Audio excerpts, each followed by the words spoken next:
불쌍히 여기노라라는 말씀으로 함께 말씀을 나누겠습니다. 프랑스의 그 대문호였던 빅토르 위고가 레미제라블이라는 그 소설을 책을 1862년도에 출판했습니다. 그런데 그 책은 우리에게는 장발장으로 더 잘 알려져 있습니다. 배고픈 7명의 조카를 위해서 빵 한 조각을 훔쳤다가 옥살이를 19년 동안이나 했습니다. 그리고 이제 추록해서 세상을 다니는데 그 장발장의 마음이 오죽하겠습니까? 얼음처럼 차갑게 굳어 있었습니다. 세상을 향한 기대도, 또 그런 소망도, 나라를 향한 소망도 다 내팽개치고 세상에 나왔습니다. 또 힘들고 어려운 육체를 누일 곳도 없고 하룻밤 잠잘 곳이 없었는데 한 성당에 들어갔습니다. 미리엘 신부가 그를 따뜻하게 맞아줍니다. 그런데 그는 그날 밤에 그 은으로 된 식기를 훔쳐서 밖으로 나왔습니다. 남루한 차림의 한 거지가 반짝거리는 그 은 식기를 들고 다니는 것을 보고 경찰이 그를 체포했습니다. 그리고 성당으로 가서 신부와 마주합니다. 신부가 이렇게 말합니다. 그건 내가 선물로 준 것이라고. 그리고 은촛대까지 더 얹어서 줍니다. 왜 이건 가지고 가지 않았느냐고. 그 순간 장발장의 마음이 따뜻하게 녹아지는 걸 깨닫습니다. 지금도 이렇게 나의 죄를 덮어주는 이런 사람이 있구나.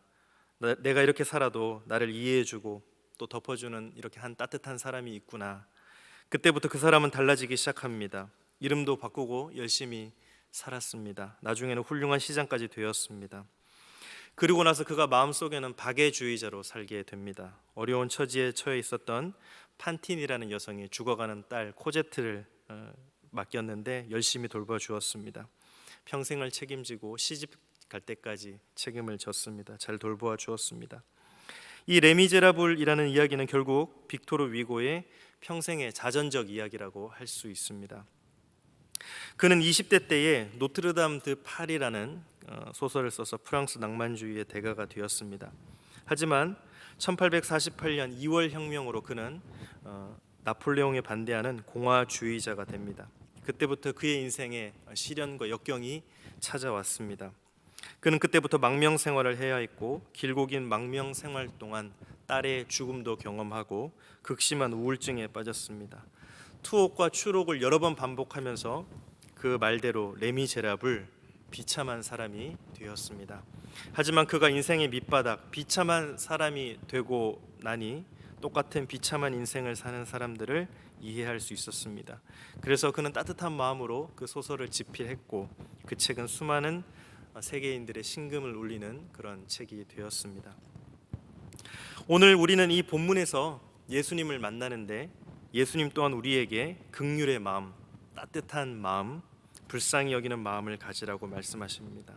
주님의 그 긍휼과 또 따뜻한 마음이 차갑게 식어버리고 얼어버린 우리의 마음을 녹여주고 위로하시고 열매 맺게 하실 줄로 믿습니다.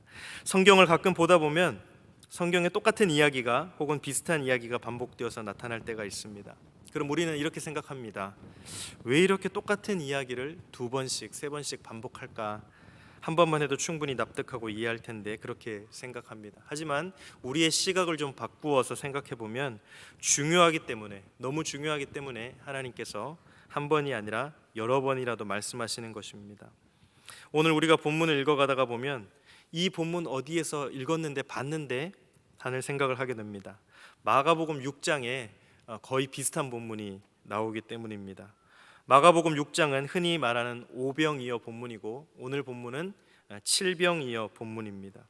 보리떡 5개와 물고기 2마리로 5천 명을 먹이신 본문이 6장에 나오고 보리떡 7개와 물고기 2마리로 4천 명을 먹이신 사건이 오늘 8장의 이야기입니다.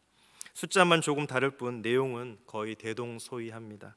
그런데 더 자세히 더 깊이 들여다보면 이 안에는 큰 차이가 있음을 발견할 수가 있습니다. 6장 35절 말씀을 보시겠습니다. 함께 읽습니다. 때가 저물어 가매 제자들이 예수께 나와 여짜오되 이곳은 빈들이요 날도 저물어 가니. 제자들이 예수님께 나왔습니다. 6장에는 제자들이 먼저 주님께 나와왔습니다. 빈들입니다. 나와서 빈들인데 날이 저물어 가는데 어떻게 해야 할까요? 이렇게 말했습니다. 여기 이렇게 모여있는 수많은 사람들이 배고파 하는데 주님, 우리가 이들을 책임질 수가 없으니까 동네에 가서, 마을에 가서 먹을 것을 알아서 사 먹게 하고 옵시다. 제자들이 그렇게 말했습니다. 예수님이 그들을 나무라셨습니다. 너희들은 목자 의식과 목자 정신이 없는 사람들이구나. 보내지 마라. 갈 것 없다. 너희가 먹을 것을 주어라. 있는 걸 찾아보아라. 이렇게 말씀하셨습니다. 그래서 찾았더니 보리떡 5개와 물고기 2마리, 한 아이의 그런 도시락이 나왔습니다. 주님은 그걸 가지고 하늘을 우러러 축사하시고 나누어 주게 하셨고, 수많은 사람들이 먹고 많은 것들이 남았던 이야기가 6장의 이야기입니다. 거기서 주님께서는 제자들의 그 사랑 없음을, 목자의 의식 없음을 책망하셨습니다. 그런데 오늘 이 8장 이야기는 예수님께서 먼저 제자들을 불러서 상황을 설명합니다. 8장 1절을 보십시오. 그 무렵에 또 큰 무리가 있어 먹을 것이 없는지라 예수께서 제자들을 불러 이르시되, 예수님께서 제자들을 부르셨습니다. 그래서 주님이 이렇게 말씀하시죠. 우리가 지금 여기서 하나님의 말씀을 나눈 지가 3일이 다 되어 가는데 먹을 것이 없구나. 이들을 지금 보내려고 하니까 가다가 기진해서 죽을 것 같다. 쓰러져서 큰일이 날까 두렵다. 그리고 이들 중에는 멀리서 온 사람들도 있다. 아마 이방인들도 주님의 말씀을 듣기 위해서 먼 곳에서 온 것 같습니다. 예수님은 이걸 어떻게 하면 좋으냐 제자들에게 말씀하셨습니다. 왜 이런 말씀을 하셨을까? 그건 주님께서 제자들에게 기회를 주시기 위함입니다. 한번 책망을 받았으니 비슷한 상황, 똑같은 상황이 왔을 때는 너희가 어떻게 하려느냐, 이전에 학습 효과가 있지 않느냐, 이제는 이전에 배운 대로 한번 생각하고 어떻게 할지 답해 보아라, 이런 말씀이었습니다. 아마 주님은 이런 질문을 하시면서 이런 대답을 기대했을지도 모릅니다. 예수님, 우리가 바본 줄 아십니까? 이전에 이미 경험이 있지 않습니까? 우리가 먹을 것이 있는지 한번 찾아보겠습니다. 찾아오면 주님 하늘을 우러러 축사해 주십시오. 기도해 주시면 나누어 주겠습니다. 그러면 여기에 있는 수많은 사람들이 먹고 또 남음이 있을 것입니다. 우리가 한번 찾아보겠습니다. 아마 예수님은 이런 기대감을 가졌을지 모릅니다. 그런데 돌아온 이 제자들의 대답은 싸늘한 한마디였습니다. 4절을 보십시오. 제자들이 대답하되 이 광야 어디서 떡을 얻어 이 사람들로 배부르게 할 수 있으리까? 이렇게 차가운 대답이 되돌아왔습니다. 이 제자들은 학습 효과가 전혀 없는 사람들이었습니다. 요즘 초등학생, 중학생만 하더라도 각자 모두가 다 오답 노트를 가지고 있습니다. 시험지를 풀다가, 문제를 풀다가 틀린 것이 있으면 노트에다가 꼼꼼하게 옮겨 씁니다. 다음번에 똑같은 문제나 비슷한 유형의 문제가 나오면 틀리지 않기 위해서, 그래야 시험 성적을 잘 받고 성적이 올라갈 것 아닙니까? 그렇게 열심히 준비합니다. 그런데 오늘 이 제자들은 영적인 오답 노트도 전혀 가지고 있지 않은, 학습 효과가 하나도 없는 그런 사람들이었습니다. 왜 이런 일이 벌어질까요? 이들은 문제의식이 없었고 자신들을 반추하고 돌아보고 회개하지 않았기 때문입니다. 예수님께 책망은 받았는데 내가 왜 책망받았는지, 내가 책망받은 걸 어떻게 고쳐야 할지, 내 인생의 문제가 무엇이었는지 자기 자신을 살피고 돌아보지 않았습니다. 그렇기 때문에 똑같은 상황이 벌어졌을 때에 이런 식으로 반응하는 것입니다. 이래서는 영적 성장이 이루어질 수가 없습니다.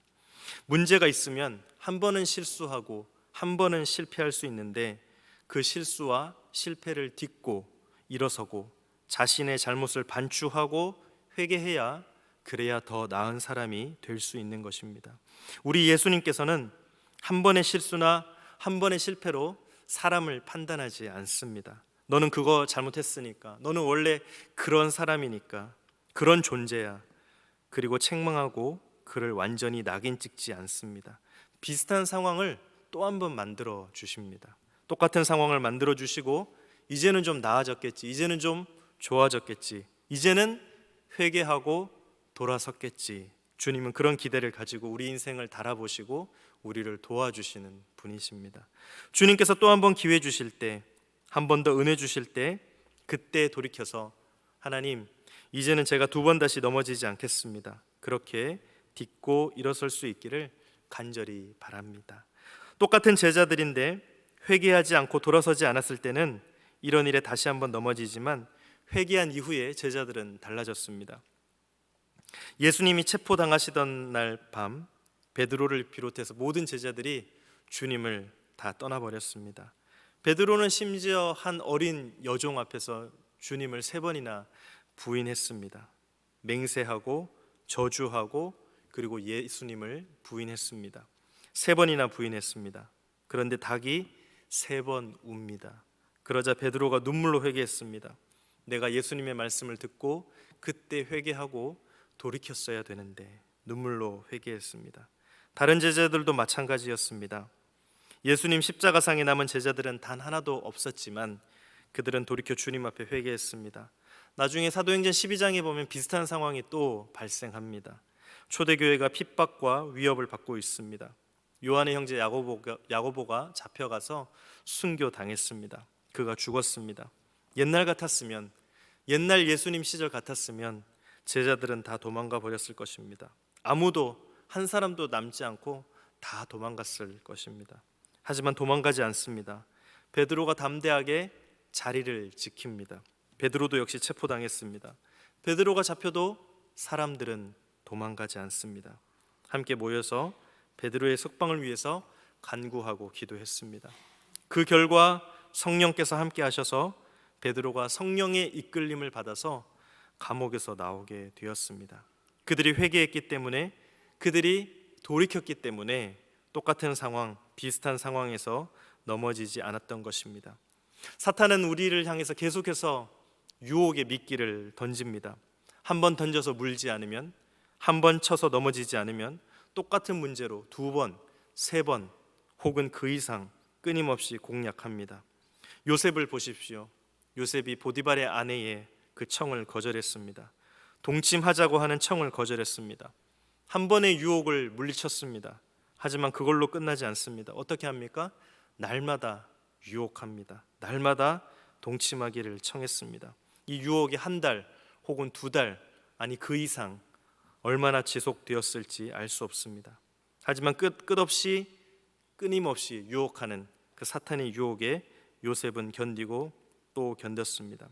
우리가 정신 차리지 않으면, 깨어 있지 않으면, 깨어서 하나님의 말씀 위에 굳건하게 서 있지 않으면 우리는 끝이 보이지 않을 정도로 까마득하게 사탄의 유혹에 속절없이 흘러 들어가고 넘어가 버릴 것입니다. 얼마나 위험한 일인지 모릅니다. 잠언 26장 11절은 이렇게 경고합니다. 개가 그 토한 것을 도로 먹는 것 같이 미련한 자는 그 미련하는 것을 거듭 행하느니라. 우린 개가 그 토사물을 다시 먹는 걸 보고 참 미련하다, 저 개가 왜 이렇게 멍청하냐, 이렇게 짐승이라고 욕하고 비난합니다.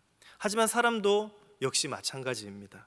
같은 죄를 짓고 또다시 똑같은 죄에 넘어가고 또 넘어지고 또 쓰러지는 이 미련함이 우리에게도 동일하게 있는 것입니다. 우리는 개를 비난하지만, 짐승을 비난하지만 똑같은 잘못을 저지르는 이 미련한 인생을 어찌해야 좋겠습니까?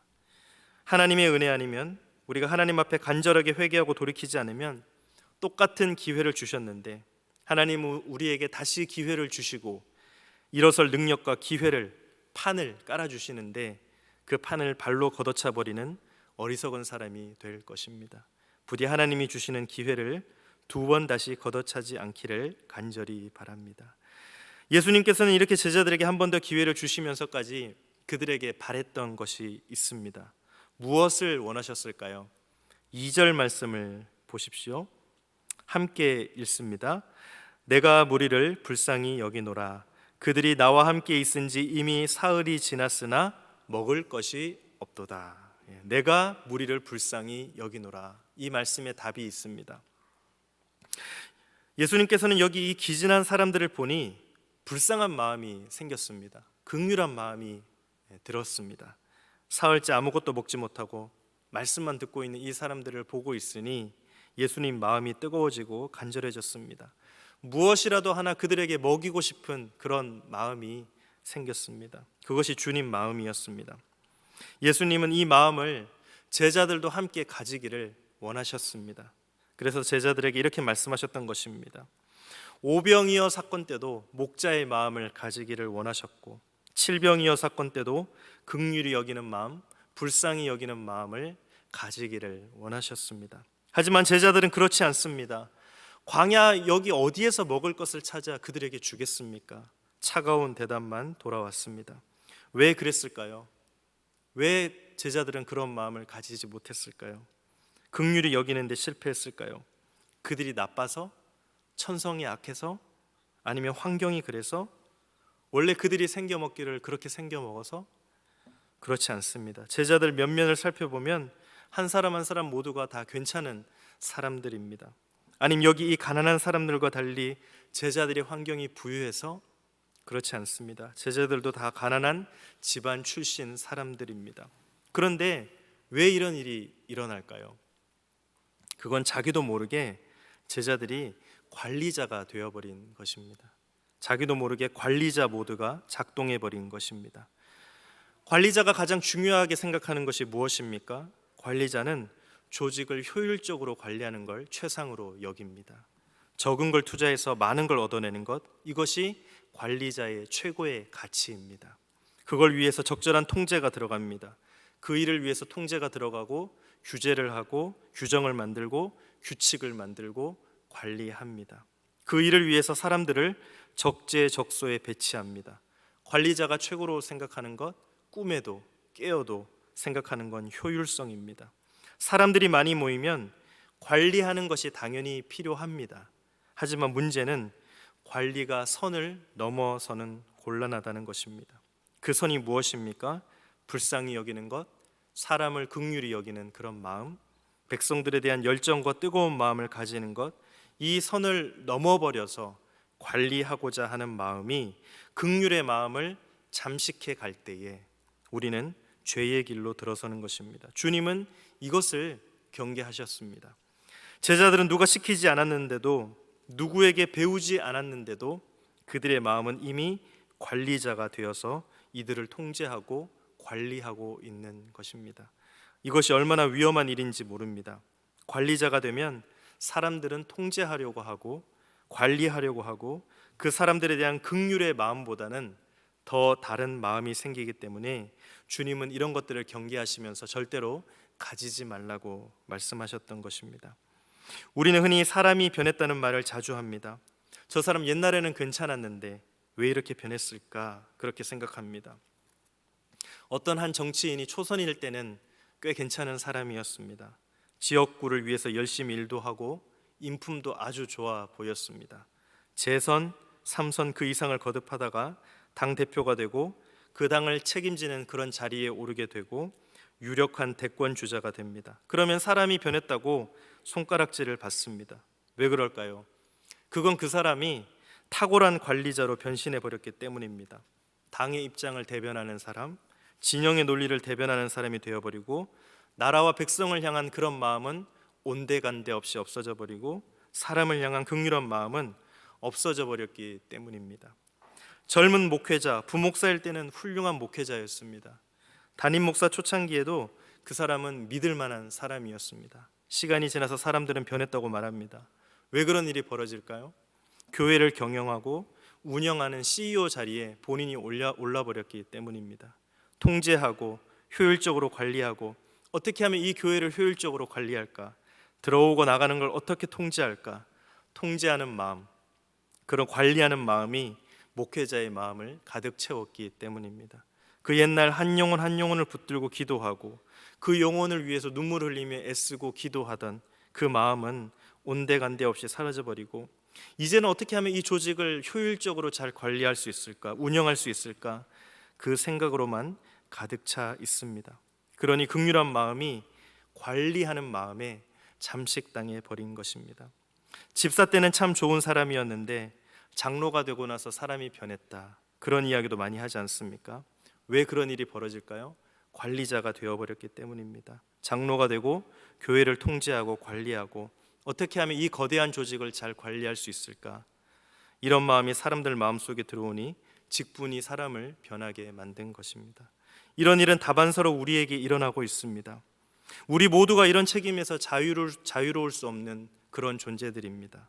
오늘 이 상황을 관리자 모드로, 관리자의 눈으로 한번 살펴보시기 바랍니다.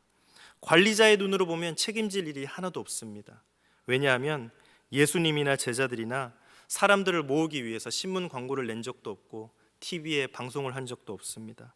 자기들이 알아서 나왔습니다.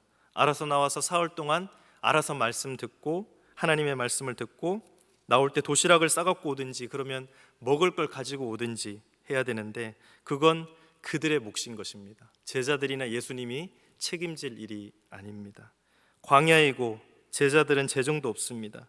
그러니 우리가 책임질 일이 아닙니다. 지금 여기서 끝내고 돌아가라 하면 가다가 기진해서 쓰러져 죽어도 책임질 일이 없습니다. 법적인 책임을 우리가 왜 져야 됩니까? 도덕적으로나 윤리적으로나 우리는 하등의 책임이 없는 사람들입니다. 그러니 이들은 여기서 손을 씻고 집으로 돌아가게 하십시오. 우리는 책임질 일이 없습니다. 괜히 작은 거 먹거리 하나 가지고 왔다가 사람들이 그 먹거리 때문에 아귀다툼하다가 다치고 사고 나면 책임져야 하니까 다 돌려보냅시다. 사람들은 관리자의 눈으로 이들을 바라봅니다. 차갑지 않습니까? 냉랭하지 않습니까? 여기에 사랑이 어디에 있고 여기에 사람을 향한 긍휼한 마음과 따뜻한 마음, 그런 마음은 어디에서도 찾아볼 수가 없습니다. 그런데 예수님은 어떻게 이들을 그냥 돌려보냈냐고. 사흘 동안이나 말씀을 듣느라고 배가 고파서 기진맥진해 있는데 사흘 동안 말씀을 들으면서 함께 웃고 함께 울었는데 가다가 쓰러져 기진해서 죽기로도 하면 그 가슴 아픈 건 누가 감당해야 되겠느냐고 주님은 긍휼의 눈으로 이 영혼들을 바라보셨습니다. 긍휼의 눈으로 보면 그 다음 문이 열리는 법입니다. 예수님은 긍휼의 눈으로 보시고 그 다음 문을 여셨습니다. 5절을 보십시오. 함께 읽습니다. 예수께서 물으시되 너희에게 떡 몇 개나 있느냐? 이르되 7이로소이다 하거늘. 사랑하는 긍휼의 눈으로 보니까 일단 있는 걸 찾습니다. 떡이 몇 개나 있느냐? 다 뒤져봐라, 다 찾아봐라, 다 털어봐라. 떡이 몇 개나 있느냐? 다 찾았는데 떡이 고작 7개밖에 없습니다. 이거 가지고 이 많은 사람들을 어떻게 다 먹입니까? 그러면 어떻게 해야 됩니까? 하나님의 권능을 기대하고 기도해야 합니다. 6절을 보십시오. 예수께서 무리를 명하여 땅에 앉게 하시고 떡 7개를 가지사 축사하시고 떼어 제자들에게 주어 나누어 주게 하시니 제자들이 무리에게 나누어 주더라. 두 가지 키워드가 나옵니다. 축사하시고 축복 기도하셨다는 것입니다. 하늘을 우러러 하나님, 우리에게는 이것밖에 없습니다.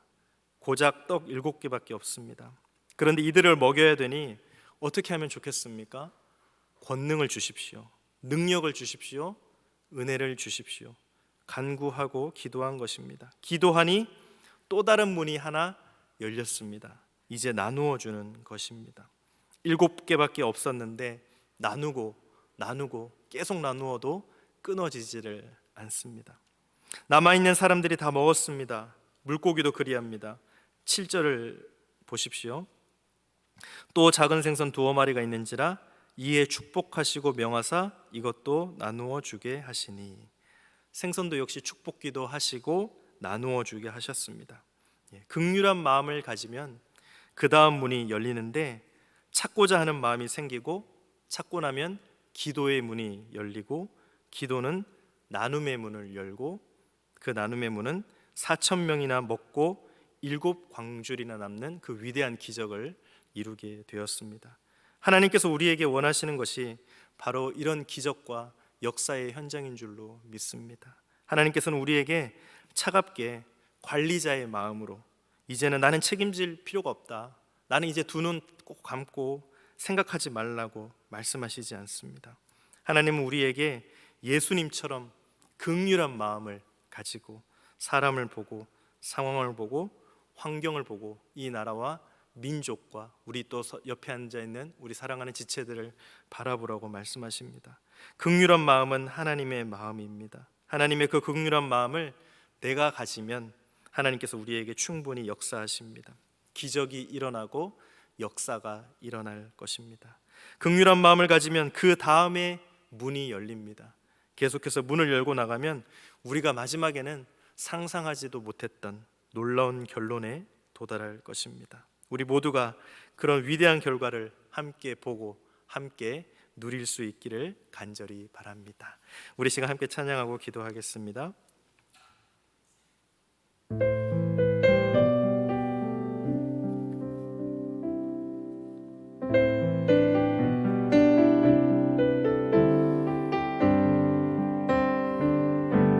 보소서 주님, 나의 마음은 선한 것 하나 없습니다. 그러나 내 모든 것 주께 드립니다. 사랑으로 안으시고 날 새롭게 하소서. 보소서 주님, 나의 마음은 선한 것 하나 없습니다. 그러나 내 모든 것 주께 드립니다. 사랑으로 안으시고 날 새롭게 하소서. 주님만 내게 주소서. 내 아버지 주님만 내게 주소서. 나를 향하신 주님의 뜻이 이루어지도록 주님만 내게 주소서. 보소서 주님, 나의 마음은 선한 것 하나 없습니다. 그러나 내 모든 것 주께 드립니다. 사랑으로 안으시고 날 새롭게 하소서. 주님만 내게 주소서. 내 아버지 주님만 내게 주소서. 나를 향하신 주님의 뜻이 이루어지도록 주님만 내게 주소서. 내게 사랑을 가르치소서. 당신의 마음으로 용서하게 하소서. 주의 성령 내게 채우사 주의 길 가게 하소서. 주님, 당신 마음 주소서. 주의 성령 내게 채우사 주의 길 가게 하소서.